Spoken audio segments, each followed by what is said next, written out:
Hey guys, Jeff and Alan from Fat Guy Paintball.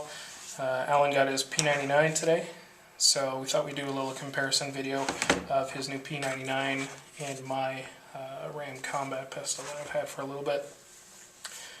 So since I'm doing the talking, I'll talk about mine first. Pro, I find that the Ram Combat fits a little bit better in my hand. There's less trigger pull for the Ram Combat.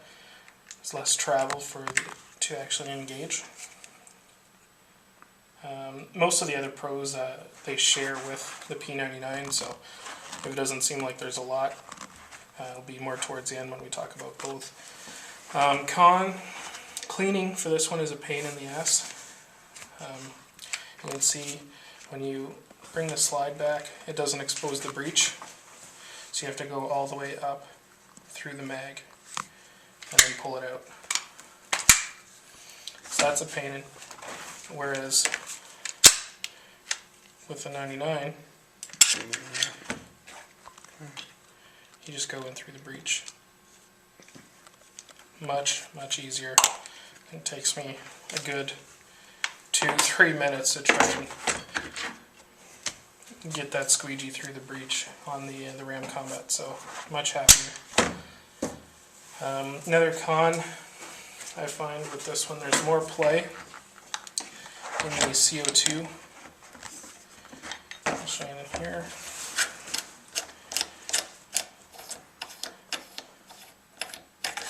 So the CO2 holder on the P99, just guide right in, and that's it. So it just drops in. Where on mine, there's a lot of play. A lot of play in it, so you'll be fiddling around until you get that first thread on. And so there's a lot of space on the back end. That's something that they could have fixed. Would have been a lot better. On to the P99.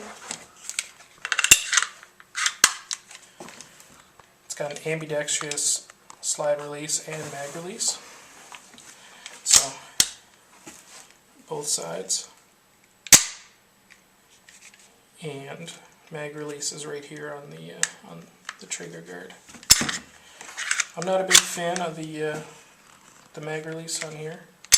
I like mine a little bit better on the Combat, but you don't have to move your trigger finger far to reach it on the P99. P99, like the X50, has a decock button up here. So on the Combat, if you cock it, you have to pull the trigger. Like I said, easy cleaning on this one. The mag for the P99, it holds 9 versus 8 in the Combat. I'll show you the difference in them right now.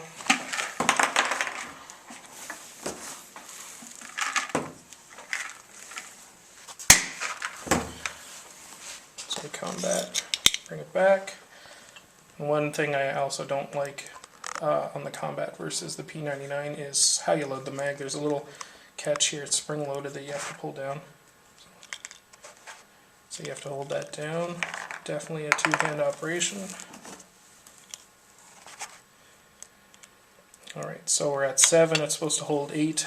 That 8th will fit in there, but it's really tight and actually engages the spring most of the time. I've had it pop out plenty of times. Lost plenty of paint.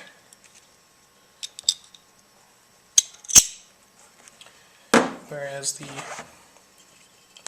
99, bring it back, and there's 2 detents on the front, 1 on the back, and you just drop it in. Just give a little push past the detent, and you're golden.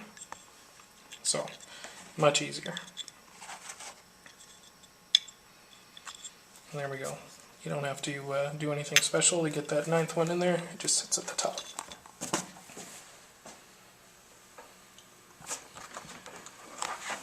So the 99 comes with an extra grip for the back. They're both the same size, so they're going to fit your hand the same. It's just the bumps on the actual grip are a little bit bigger on one of them versus the other.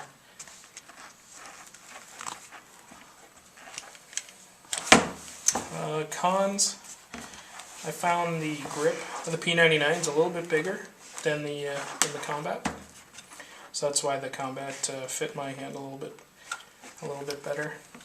Again, more travel for the trigger. I found it engaged a lot sooner on the Combat.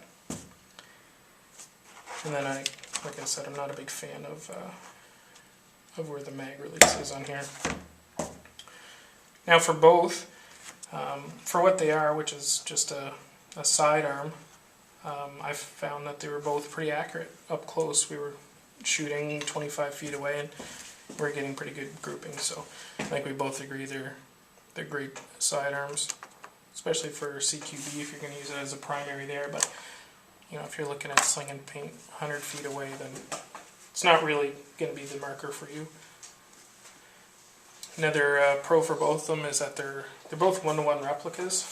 So this one Glock 17, and this, well, the P99. So they're going to fit duty holsters, so you don't need any like proprietary ones like the Tiberius ones where you need a giant holster to fit it. So I mean, you can find you know, an auction or something like that for a cheap knockoff duty holster for $20–30. I found that even though this one was a little bit larger in my hand, it still fit much better than the Tiberius. Tiberius almost doesn't fit in my hand. It's a bit of a pain, but as much as I love it, I wish the grip was a little bit smaller. Which you know, if anyone's seen the Tiberius, you know that the CO2 and the paint go in the mag, so that's why it's so big, which is another bonus. You know, you've got your mag and then you've got your CO2, so you don't need to change it out with each one. I mean, we got 6, 7 mags before we were changing CO2, so we just had to change the actual mag itself. The CO2 stayed in there. They're both pretty consistent on the Crony, you know, as consistent as CO2 can be. You know, both were up and down 10 feet per second.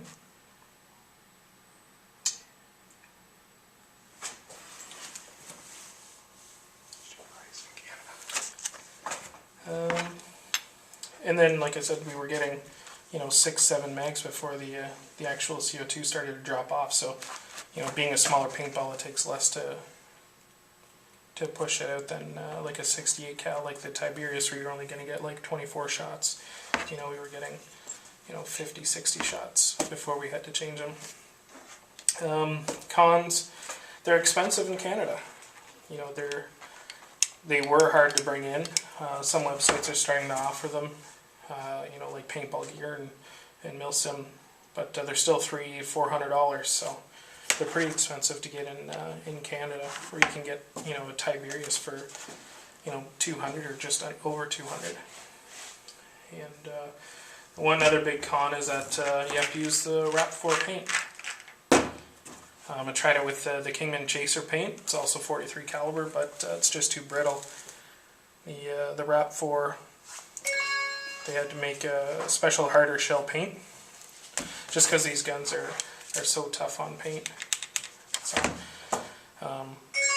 if you don't have any place in your area, you're going to have to order it from RAP4, and that can be a bit of a pain. So, and with it being a harder shell paint, sometimes it'll bounce. You'll definitely get more bounces. We noticed that today. We fired, you know, against a cement wall and with a cardboard box, and every once in a while it would bounce off the cardboard box. So that's another con with the shell having to be harder for these markers. So, but all in all, we're happy with them.